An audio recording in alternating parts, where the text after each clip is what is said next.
We're going to solve this differential equation with the constant coefficients. You can see that this is a homogeneous equation because the right-hand side is equal to 0.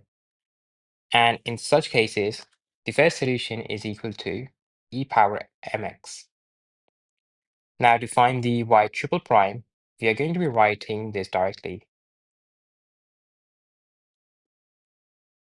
After substituting these into their respective positions, we know that e power mx is going to be common, which is going to be factored out. And we also know that e power mx cannot be equal to 0 because it is a solution of this differential equation. So let's write the auxiliary equation directly. Now, because we are having a cubic expression, we are going to be finding 3 roots of this equation. One of the mistakes most students do is that they equate m cubed equals to 1, and taking the cubic root, they find only one of the solutions, which is wrong. So you're going to be solving this question by syntactic division, which is going to go like this. You're going to be writing the coefficients of the differential equation above.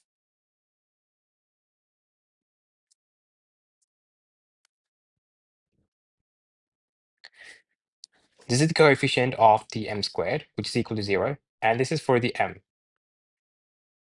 Now, we are going to be assuming that m minus 1 is one of the factors of this equation. So we'll be taking m is equal to 1 and substituting m equals 1 in this equation to see if it is satisfied. In this case, m minus 1 is indeed the factor of this equation. So when carrying out the syntactic division, we'll be writing 1 here and carry out syntactic division.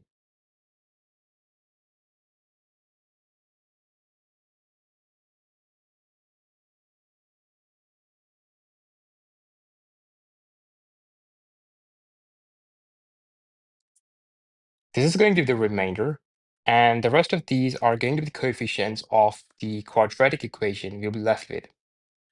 So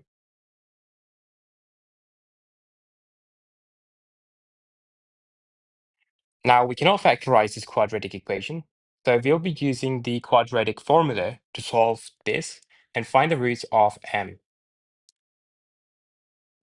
The first root of m is equal to 1, whilst for this, we're going to be using the quadratic equation.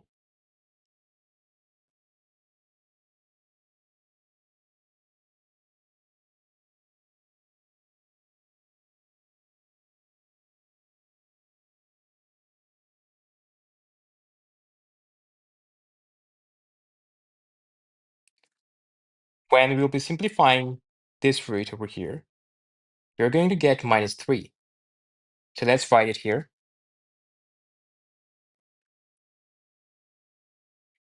And because it is a negative number here, we know that the under root of negative 1 is equal to iota.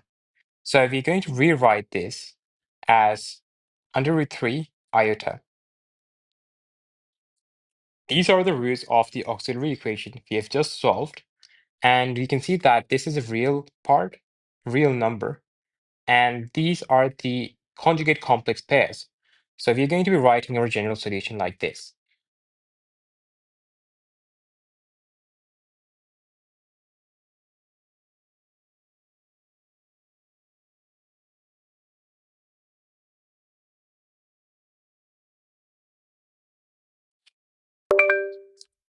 This is going to be our final answer. Now let's solve this ordinary differential equation. We know that it is homogeneous because the r of x is equal to 0. And we know that the solution of the ODE with constant coefficients is y is equal to e power mx. To find this and this, we're going to be taking the double derivative and the fourth derivative.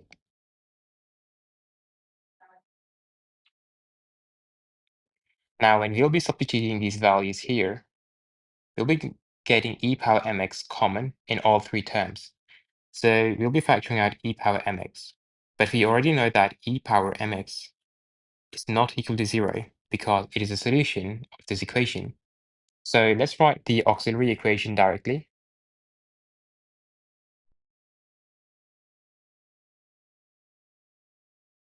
Now, we are going to be reducing this equation to the quadratic equation because it will be easier for us to solve in that form.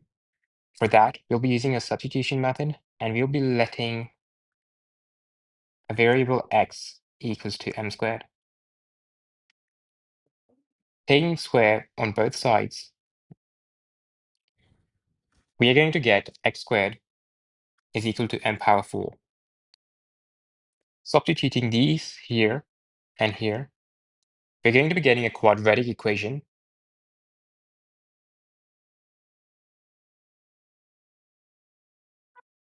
We know that the 16 times 9 is 144, and it is 12 times 12, which is 144. Adding these two would be giving us 24, which matches here. So let's carry out with a factorization.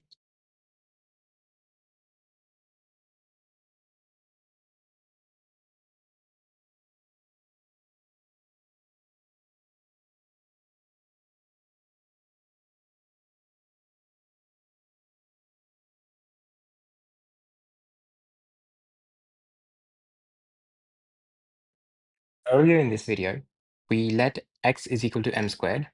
So we'll be substituting m squared at the place of x here and here.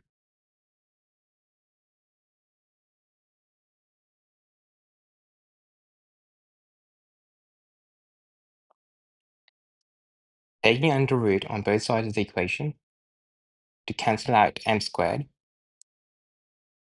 we're going to get this. Now we already know that the under root -1 is going to be giving us iota, an imaginary part. So let's rewrite our answer.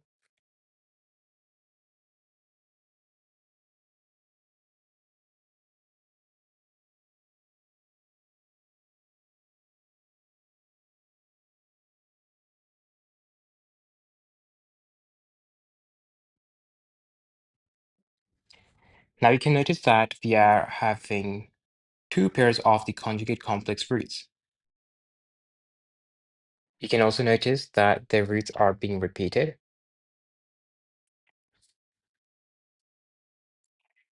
And with a negative sign as well.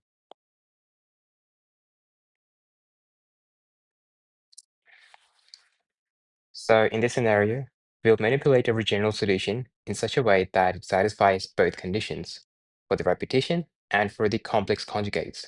So let's make our general equation. We know that the real part is 0 here.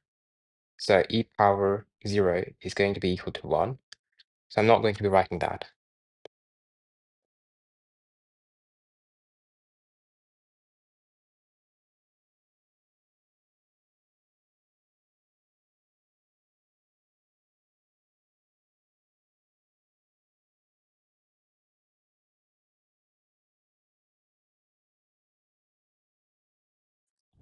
Multiplication by x accounts for the repetition of the roots. If there were 3 repeated roots, meaning under root 3 divided by 2 iota being repeated 3 times, then we would have also written c5 cos plus c6 sine, and outside here, we would have done it with the x squared, accounting for the repetition of the roots.